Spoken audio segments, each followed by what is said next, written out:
Hi darling అందరికీ. ఏంటి మెట్రోలో ఉన్నామని చూస్తున్నారా? ఈరోజు ఢిల్లీలో ఉన్న చోర్ బజార్కి అయితే వెళ్తున్నాం. మాకు ఢిల్లీలో పరిచయం అయిన తెలుగు ఫ్యామిలీ వాళ్ళకి మేము, మాకు వాళ్ళు తప్ప ఇక్కడ ఇంకా ఎవరు తెలియదు. సో కలిసి చోర్ బజార్ చూడడానికి వెళ్తున్నాం. ఇప్పుడు మెట్రో స్టేషన్లో ఉన్నాము. అసలు ఇది లోకల్ మెట్రో, చాలా క్రౌడ్గా ఉంది. ఎక్కడానికి కూడా అసలు ఖాళీ లేదు. మా చేతుల్లో పిల్లలు ఉన్నారు. సో జాగ్రత్తగా పట్టుకొని వాళ్ళని ఎక్కిస్తున్నాం. మేము కూడా ఎక్కాము. డింపు పాపని కంట్రోల్ చేస్తున్నాడు వాళ్ళ డాడీ. దాన్ని కంట్రోల్ చేయడం చాలా కష్టం. బయటకు వెళ్ళామంటే ఇంకా అల్లరి ఎక్కువ అయిపోద్ది. ధన్విన్ మాత్రం ఒక పక్కన కూర్చోబెట్టాం. వాడు ఎక్కువసేపు నిలబడలేడు కాబట్టి. మాకు కూర్చోడానికి ప్లేస్ లేదు, అందుకే డోర్ పక్కన నిలబడ్డాము. కాళ్ళకి నమస్కరించుకో.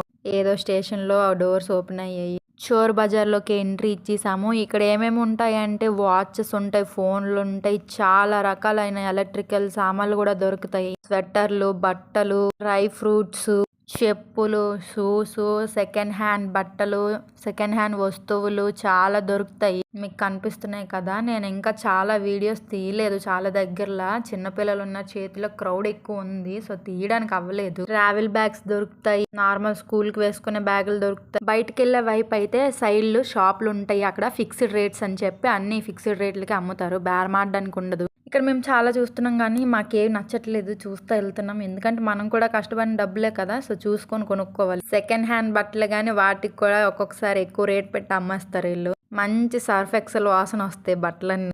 ఈ క్రౌడ్లో తిరిగినప్పటికీ కాలు నొప్పులు వస్తున్నాయి ఫుల్గా. ఎప్పుడెప్పుడు ఇంటికి వెళ్ళిపోదామా అని చూస్తున్నాం, కానీ వచ్చిన తర్వాత చూడాలి కదా. అందుకే మొత్తం చూసే వెళ్దామని ఫిక్స్ అయ్యాం. చోర్ బజార్లో చోరీలు కూడా జరుగుతాయండి. అందుకని మా పక్కన ఉన్న వస్తువుల కంటే మా ఒంటి మీద ఉన్న వస్తువుల మీద మేము ధ్యాస ఎక్కువ పెట్టాము. ఎందుకంటే మేము చూసుకోకపోతే వాళ్ళు మా వస్తువుల మీద ధ్యాస పెట్టేలా ఉన్నారు.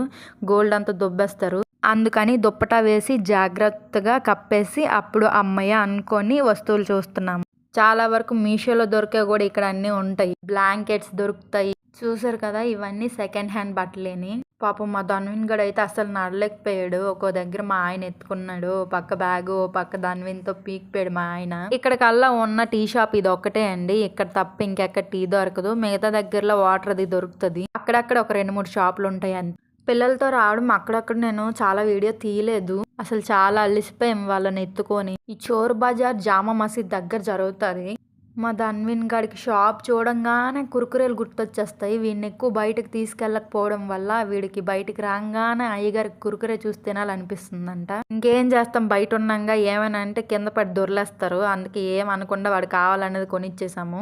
దాని తర్వాత మా ఆయన ధన్విన్ గడితో చాలా తిప్పలు పడ్డాడు. బొమ్మలు ఎక్కడ కొనమంటాడా అనేసి. అవి బొమ్మలు ఉన్న దగ్గర వాడికి కనిపించకుండా కళ్ళు మూసేసి అది అని ఇదని చెప్తా తీసుకెళ్ళిపోయాడు. కానీ వాళ్ళేం చూడకుండా ఉండరు. వాళ్ళు చూసే దగ్గర వాళ్ళు చూసేస్తారు. బొమ్మలు వాళ్ళ కంట పడకుండా అయితే నిజానికి మేము వెళ్ళిన కొద్దిసేపటికే మాకు ఎప్పుడు ఇంటికి వెళ్ళిపోతామా అనిపించేసింది. ఇది నేను చోర్ బజార్కి రావడం సెకండ్ టైం. ఫస్ట్ టైం వచ్చినప్పుడు డింపుకి 8 months 7 months ఉంటాయి. అప్పుడు వచ్చాము, మళ్ళీ ఇప్పుడు వచ్చాము. మా ఆయన ఇంతకు ముందు చాలాసార్లు వచ్చాడు.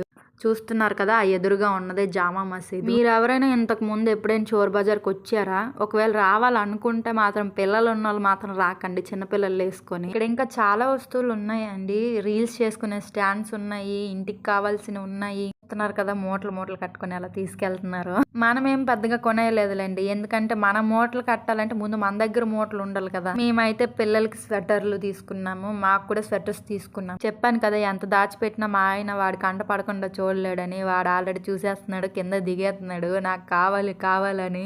గట్టిగా పట్టుకున్నాడు. ఇంకేం చేస్తాడు, ఒక దగ్గర బొమ్మల దగ్గర ఆపని వాడిని మెల్లిగా మాటల్లో పెట్టేసి ఏదో చెప్పి తీసుకొచ్చేసాం. బొమ్మలు అయితే వాడికి కొనలేదు, ఎందుకంటే ఇంటికి వెళ్ళేదాకా కూడా ఉంచడు వాడు, ఎరగొట్టేస్తాడు. ఈ జామా మసీద్ దగ్గర పైకి వెళ్దాం అనుకున్నామండి, కానీ అసలు మా ఒంట్లో ఓపిక అయితే లేదు.